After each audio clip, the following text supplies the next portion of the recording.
হ্যাঁ চাচা, এই যে টমেটো তো দেখছি মাশাআল্লাহ খুব সুন্দর হয়েছে। তো টমেটোর জমিটা আপনারা কিভাবে কি করেন?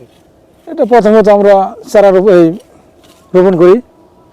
চারা রোপণের 20 থেকে 25 দিন পরে মনে করেন যে আমরা এটাকে কেল করে দিই। 20 দিন পরে মাটিটা কেল করি। তারপর গোছির গাড়িয়ে যে গোছি গাড়ি দিতেছেন না, এই গোছিগুলো আমরা টানি। তারপরে দেখা যায় 1-2 দিন পরে আবার ওই রশি টান দিই, যাতে গাছগুলো মাটিতে না পড়ে যায় এই আর কি। আবার ওই আগাছা থাকলে আগাছাগুলো পরিষ্কার করে দিই। ওই গাছ একটু একটু বাড়তেই থাকে, আর একটা করে আমরা রশি বেশি বাড়াইতে পারি থাকি। তাতে চারা রোপণের কতদিন পর ফলন পান যদি গাছ সুস্থ সবল থাকে? এটা ফলন পাইতে পাইতে মোটামুটি 60 দিন লাগে আর কি। 60 দিন লাগে।